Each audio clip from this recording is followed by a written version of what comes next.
There are a few things we need to keep in mind when we are deciding what type of media to use. One of the things we'll look at, and this was from our previous chapter, is the traditional media. When we talk about traditional media, I'm talking about radio, TV, newspaper. And the two things that we look at are frequency and reach. Frequency means the number of times that your target market is going to see your advertisement, and the reach is how far you're going to be able to reach in geographic area. So for instance, if I have a single location retail shop in Carl Junction, Missouri, probably buying a national buy on American Idol would not be effective for me because I would reach everywhere in the United States and I only have the one location that I'm trying to get. So I may be better off on trying to find something that is more limited to the area where people would actually be willing to purchase from me. So maybe a local TV station or perhaps a newspaper, radio, something that's very, very close. The frequency is the number of times that the target market will see it. So I want to be able to get them to be able to see this probably 3 or 4 times, and so I have to be within an area where I can reach my target and plus be able to have them see that.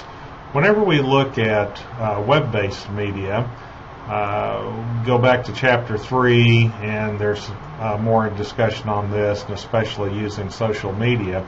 But whenever we're actually using it to buy it, to see if we're going to be able to get our reach and frequency, if you will, I'm going to use the Google example.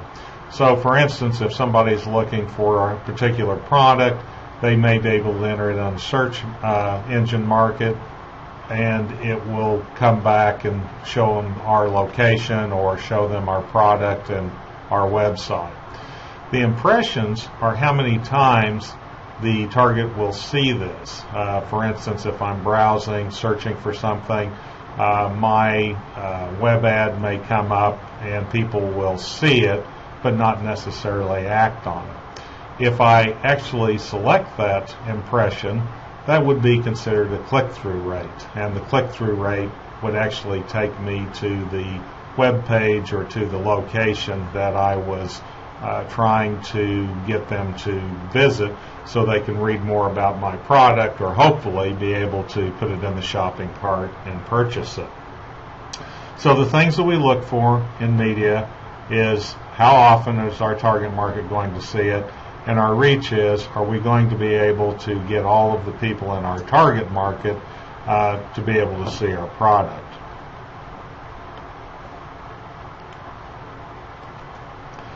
The next thing we look at is, what are we trying to do? Are we trying to reach a large number of people? Do we have a fairly common product that everybody would know, would be interested in, and that we have enough distribution for people to be able to go there and understand it?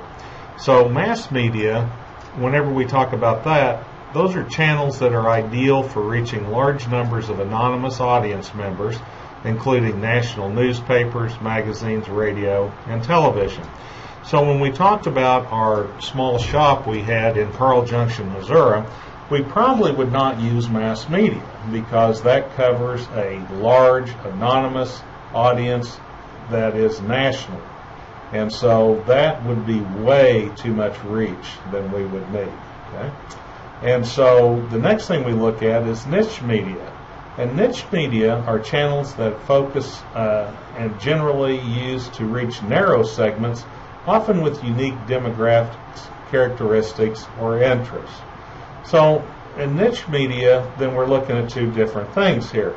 We can have a fairly traditional shop that sells general retail items, but we have limited area, or the demographics are very limited. We can also have something where I would use niche media if it was very narrow or unique interest. For instance, if I really enjoyed quarter horses, I would try to find media that would be able to focus specifically on quarter horses or subtype of horsemanship where people that are interested in that would actually look for it. And then the types of media that lend themselves to our product can be determined by looking at our chart here and at the advantages and disadvantages. When we talk about television, we're talking about having a wide reach. It incorporates sound and video. Typically, it has a higher cost. There are a lot of channel and program options, and it may increase awareness of competitors' products. So again, television gives us a very wide reach, unless we use maybe a cable which has a smaller reach within our market. That can be done. Also, they talk about television whenever you have a smaller market, like nationally, if I were trying to sell on Home and Garden. So people that tend to like those type of programming may watch that. And so television usually has a very wide reach and a very high cost. Radio can be relatively inexpensive and can be selectively targeted. It also will have a wide reach, but due to the inexpensive nature of the buy, that's something that you may consider that you would go ahead and do, even though you would be reaching people that may not be within your demographic or your target market. There's no video, which limits presentations. Consumers give less focused attention than TV, and the exposure periods are short.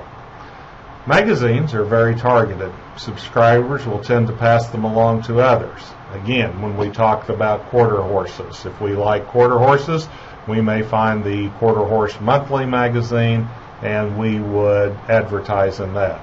It is relatively inflexible, and it takes some time for the magazine to be available. So I can't make a quick change or get something out quickly. If I want to do it, I'm going to be restrained by the time that the magazine's actually published.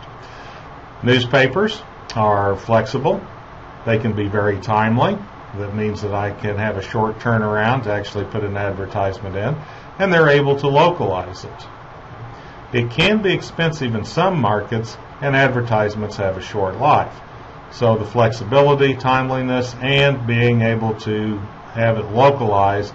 So in this particular case, if I had my shop in Carl Junction, I may find the local newspaper there that would be able to give me a very good localized area, be able to get my ad out, and also have it to where I wouldn't have a lot of reach where people wouldn't be seeing it. The internet can be linked directly to detailed content.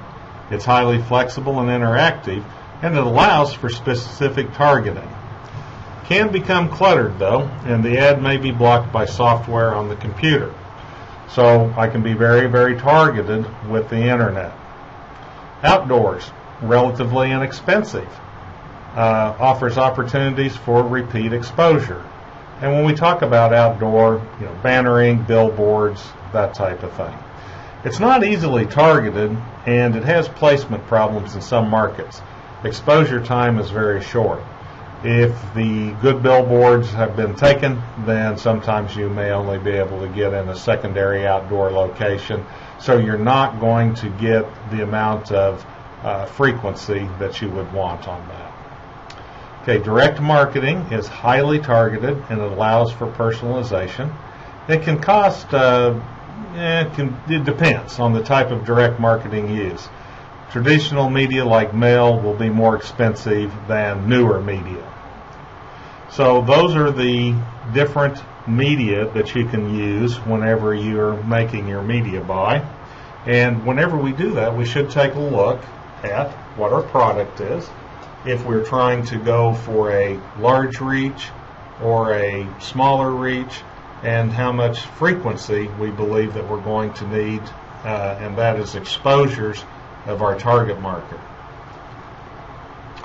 So the media mix is the combination of the media used and the frequency of advertising in each medium that will deliver a clear, consistent, compelling message to the intended audience. Very rarely will we use one media whenever we make a buy. It's typically going to have some kind of combination of two or three to make sure that we're able to get all of the interests that our target market has. There may be some television that we want them to see. There may be some internet marketing that we feel that they would see. And there could be something like newspaper or radio. So your media mix typically combines different media so the target market can be reached.